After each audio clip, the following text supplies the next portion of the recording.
Okay, so we're Because I gonna. know you ain't talking to me about. Okay, so we're gonna have a fight. Good, good, good. It's coming. It's coming. You were gone last week, but here we go. Here we Here are. we go. Here we go.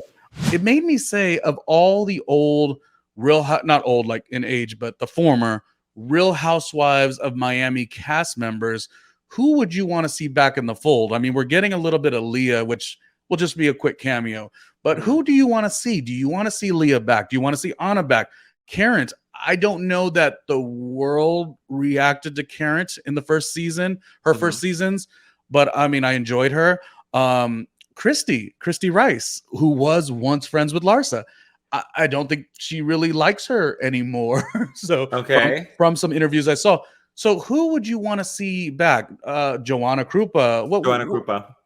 Oh, right away. Joanna Krupa would be the best original castmate to return to the Real Housewives of Miami, just because she has so much going for her in her corner when it comes to the entertainment world and the reality world.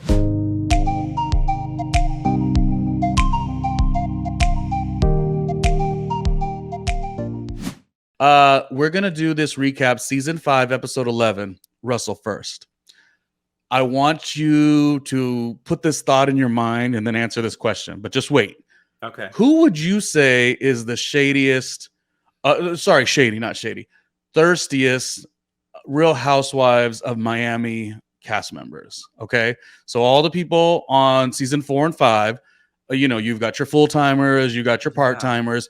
Just run it in your brain real quick and tell me who you think would be the most thirsty. Because let me pull this up real quick. The great David Yontif of Behind the Velvet Rope. I always joke with him. I'm like, David, I love your show, Behind Janet Jackson's Velvet Rope. Anyway, David Yontif always gets the great interviews. So he talked with Anna of season 2 and 3 of the original Real Housewives of Miami. I love Anna. And yes, Anna actually was a co-host with our friend DJ Richie Sky DJ Richard in Sky. Miami. Yeah, And yeah. she's a chef. She does it all. And this She is really why does. she's not thirsty. But Yeah. to say that she didn't have something to say about some of these women, specifically Marisol, Ooh. is an understatement. And this is just a tip of the iceberg, but I did want to play this. And thank you, David, for sending us this clip from Behind the Velvet Rope. That's the podcast. Go check it out, which I'm sure you're already doing. But check this out real quick, Russell, and tell me what you think.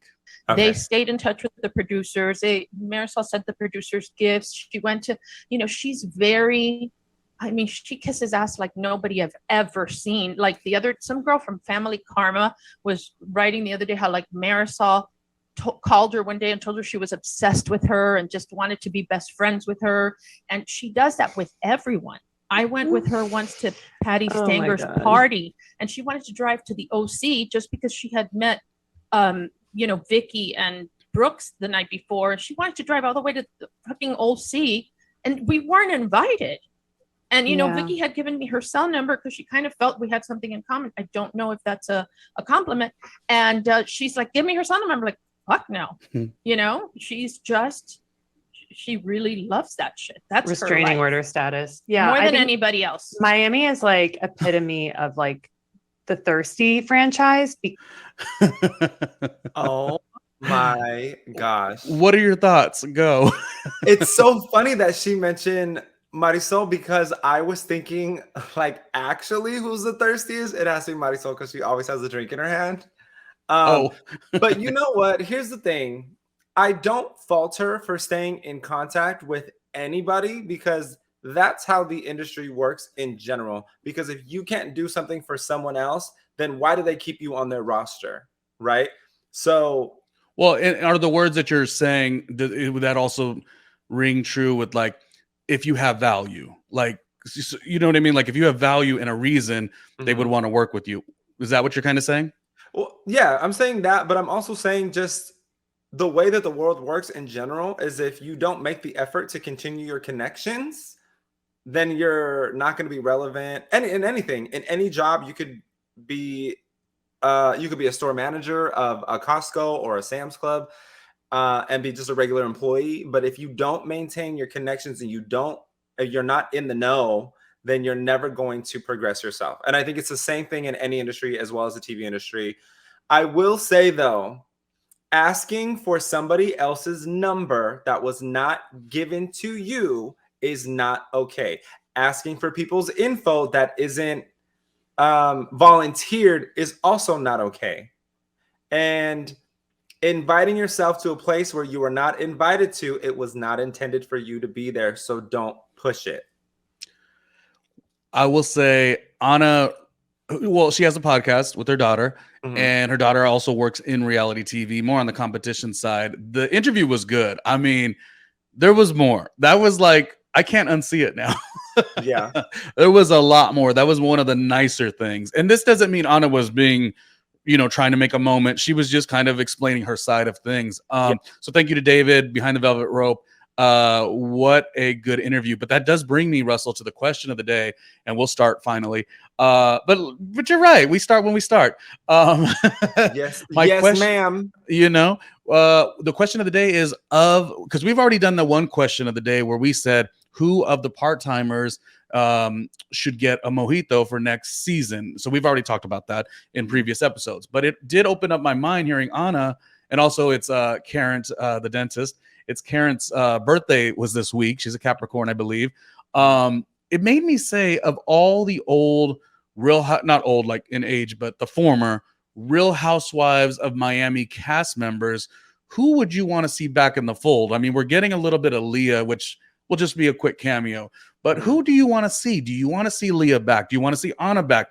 It didn't sound like Anna would want to come back. And if she did, it would have to be, I think the contract would have to be in her favor, Karen, I don't know that the world reacted to Karen in the first season, her first seasons, but I mean, I enjoyed her.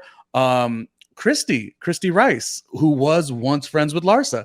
I don't think she really likes her anymore. So okay, from some interviews I saw. So who would you want to see back? Joanna Krupa. Joanna Krupa. Oh, right away. Right away. Just because Joanna has so much going for her, there are multiple outlets of storylines that let me restart this because I'm just getting all jumbled up my words here. It was my workout. It's a pre-workout. It's like killing me. Joanna Krupa would be the best original castmate to return to the Real Housewives of Miami, just because she has so much going for her in her corner when it comes to the entertainment world and the reality world, that she has much to offer in the event of storylines to the producers, so they can do more with her than they can do with any of the other ex-cast members.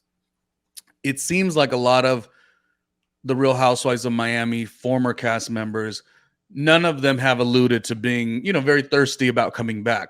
But that doesn't mean you wouldn't entertain it if the contract was a good situation. Yes. I think Anna made a really good point that, like, the way Housewives as a TV show was back then versus the way it is now, be it with, like, these might not be her words, this is the way I received it, be it with Jen Shaw and that scandal, and Erica Girardi with Tom Girardi, that scandal. Like, it's kind of, in many ways, not really worth it, which is where Anna sort of kept saying more about Marisol, basically indicating that the thirstier you are, the better you are for reality TV.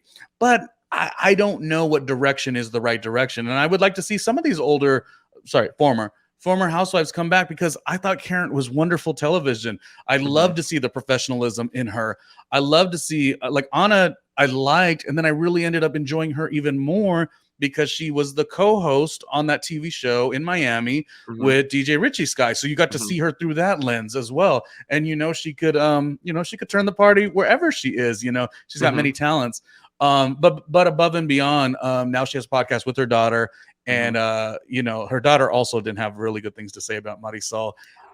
There was some indication that really in the Alexia and Marisol scenario, it's really Marisol that's so far up Alexia's ass. Ooh. So go and watch. You have to watch. You have to listen. David Yontef behind Janet Jackson's Velvet Rope. It's wonderful. Okay.